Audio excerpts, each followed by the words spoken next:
Olá, alunos! Na nossa aula de hoje falaremos sobre os filósofos pré-socráticos. Como o nome já sugere, aqueles filósofos que vieram antes de Sócrates, incluindo Tales, o pai da filosofia. Como nós vimos em outra aula, Tales foi considerado o pai da filosofia, porque ele foi o primeiro a se questionar qual o princípio e o fim último de todas as coisas.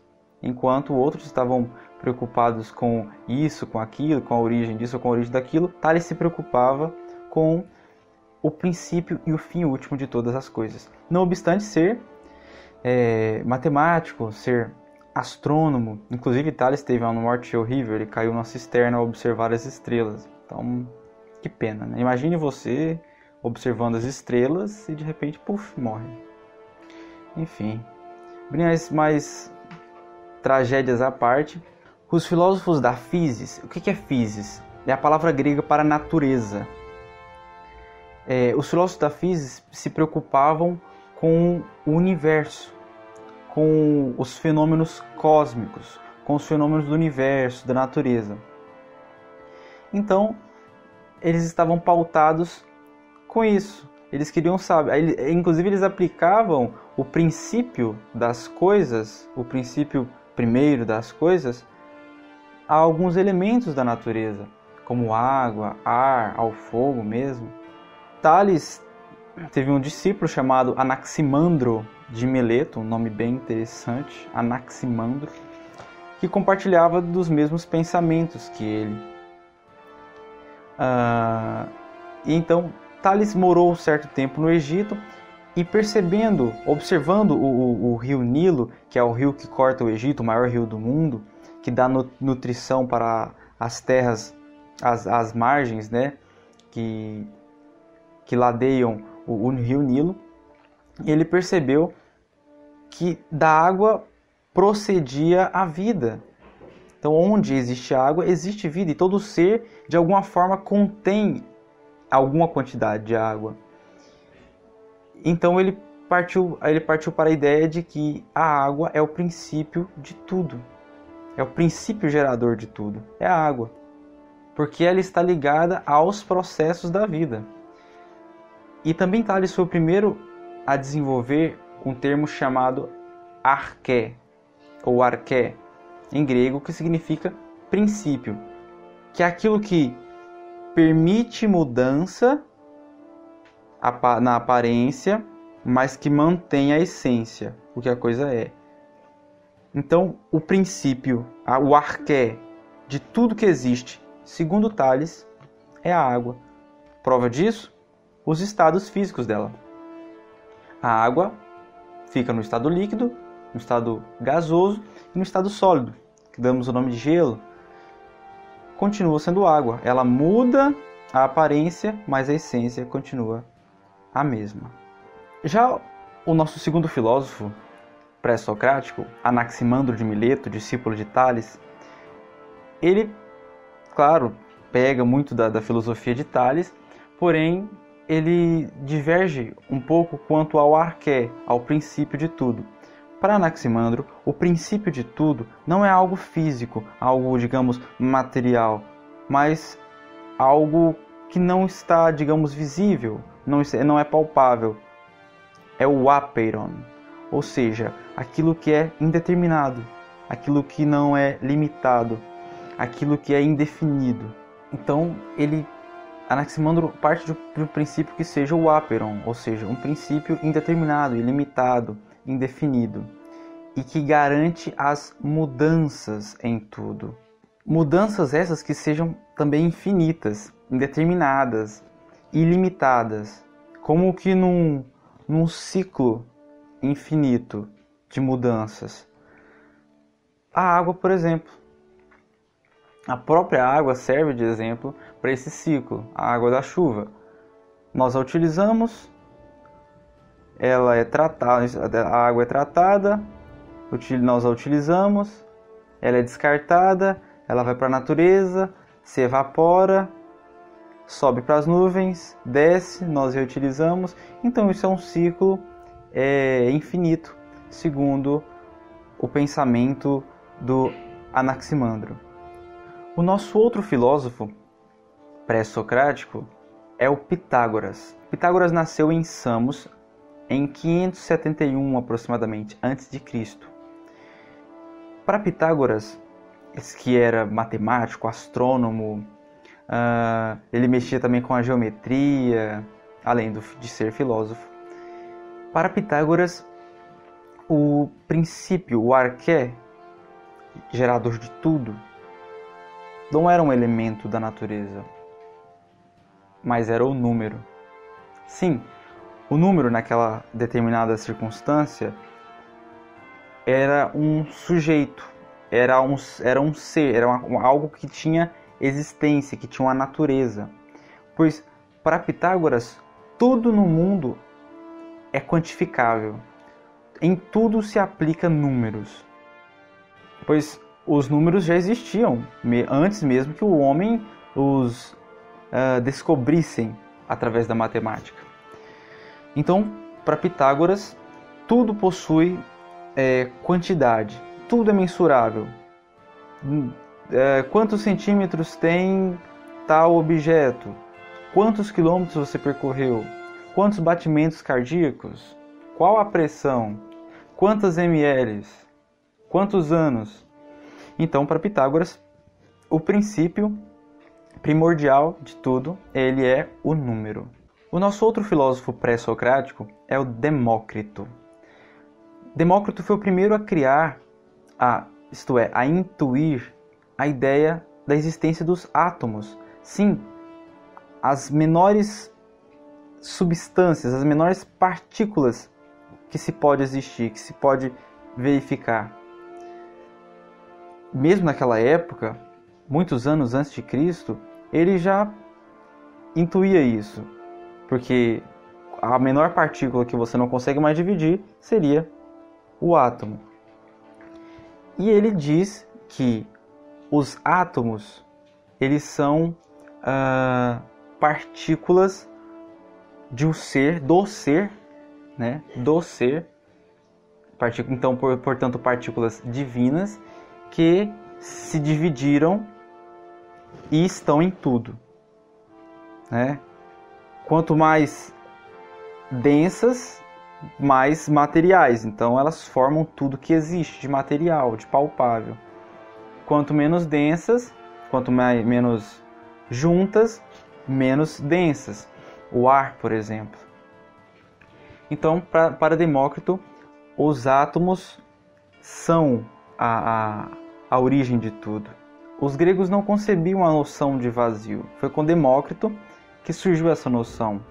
E esse vazio é preenchido pelos átomos, mesmo não estando em tanto atrito, estando mais espaçados uns dos outros. Então, em resumo, ele conclui que o átomo, ideia, ele é indivisível, invisível e inteligível. Não se pode ver, não se pode dividir, mas pode-se percebê-lo, pode-se intuí-lo, pode-se intuir a sua existência. O nosso próximo filósofo é Heráclito. Para Heráclito, o princípio, o arqué que rege tudo é a mudança. Sim, tudo não passa de uma constante e eterna mudança. Heráclito parte do princípio de que a tensão entre os elementos opostos é que conduz esta mudança. Mas eles são opostos que se completam. Ou seja, o dia e a noite, eles são opostos, né? Eles conduzem uma mudança. Porém, eles se completam no sentido de que não se teria a noção de dia e noite sem que houvesse um dia ou uma noite. Ou não teria-se a noção de quente e frio se não houvesse quente ou frio. Então, eles são opostos que se completam.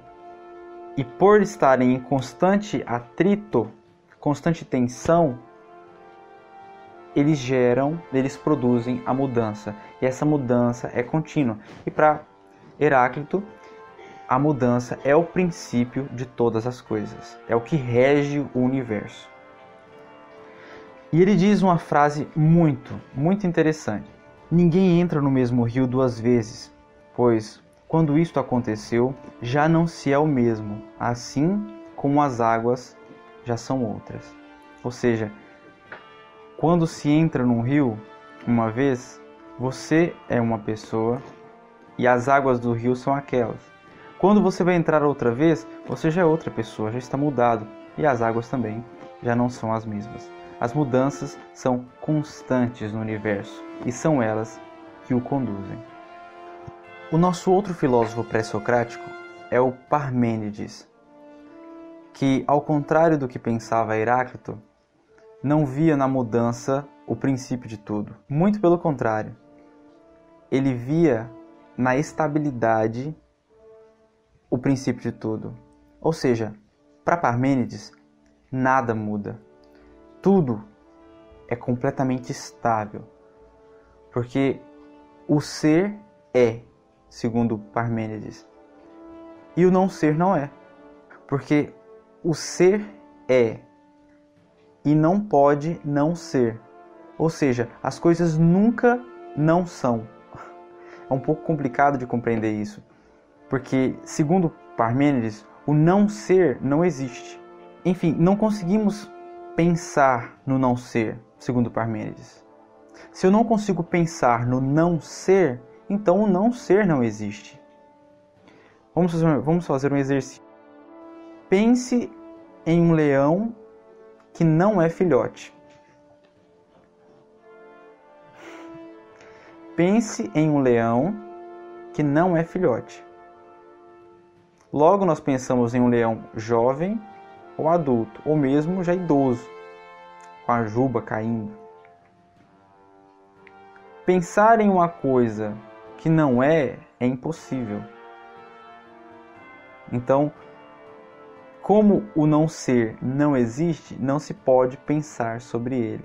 Segundo Parmênides, as mudanças, elas são ilusões. Nada muda. O que é estável é o ser das coisas. E o não ser gera uma instabilidade. Então, já que tudo que existe é um ser, então o princípio primordial de tudo é o ser, segundo Parmênides. E o nosso filósofo da estabilidade, Parmênides, ainda nos conduz, nos orienta a dois caminhos a seguir.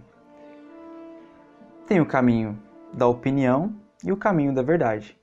O caminho da opinião é o caminho do erro, pois uma opinião arbitrária, dali dentro da liberdade de cada um, pode estar certa como pode estar errada. Então não é seguro, não é certeza. Para ele, o único caminho da certeza para se chegar àquilo que se quer é o caminho da verdade. Mas ele não é tão simples, por isso que ele não é seguido por todo mundo. É o caminho da pesquisa, do estudo e da investigação, que é um caminho certeiro que te conduz de fato à verdade, que é a finalidade para a qual você com certeza está seguindo. Dando conclusão agora para os nossos filósofos pré-socráticos, existia um ramo dos filósofos sofistas. Sófos, do grego, são sábios. Eram filósofos, costumo dizer filósofos, que ensinavam aquilo que o povo queria naquela determinada circunstância na Grécia. A retórica, a arte de falar, a oratória, a arte de argumentar bem e convencer o seu ouvinte. Por quê? Porque o cidadão ateniense, o cidadão grego, ele estava voltado para a política, né? E se o cidadão queria se destacar, especialmente no âmbito político, ele deveria se especializar em retórica, em oratória, em argumentação, em lábia, em convencer. É o que mais tem hoje também. Não vou entrar muito no mérito não, senão eu vou empolgar aqui. Aí vocês já sabem, né? Mas, empolgações à parte. Só que os filósofos sofistas, eles cobravam para ensinar aqueles que queriam aprender a arte da retórica, a arte de falar e convencer o outro. Um sofista que mais se destacou foi Protágoras. Protágoras dizia que o homem é a medida de todas as coisas. As pessoas interpretam errado isso, achando que o homem é a humanidade, enquanto humanidade é a medida de todas as coisas. Como o homem e nada mais é que serve de base para tudo. Todos os seres humanos, toda uma comunidade. Não. Para Protágoras, como bom sofista, o homem, indivíduo, pessoa, é que é a medida de todas as coisas. Ou seja, cada indivíduo faz a medida de todas as coisas. Isso é um individualismo terrível. Então, para eles, os sofistas, não existe o verdadeiro e o falso, o certo ou o errado. Isso vai depender de quem fala. Isso vai depender do discurso. Se o meu discurso for um discurso bem elaborado, que conduza a emoção de quem está me ouvindo, e eu disser alguma inverdade, ou alguma mentira, ou alguma falsidade, eu posso conseguir convencer a pessoa, dependendo do meu discurso. Então, neste sentido, é que o indivíduo, ou o homem, de acordo com Protágoras, é a medida de todas as coisas. Então, para os sofistas, tudo era uma questão de convenção social, ou seja, o que eles decidiam, o que a sociedade decidia ali, estava decidido. Se o errado era certo, então o errado ficaria certo. Isso vai de quem fala. Contra isso se levantou um homem chamado Sócrates, que lutou a ferro e fogo contra essa lábia, essa maracutaia sofística, mostrando para eles que existem sim coisas objetivas, existem sim verdades absolutas e que devem de fato ser seguidas. Só que isso fica para a próxima aula. Até lá!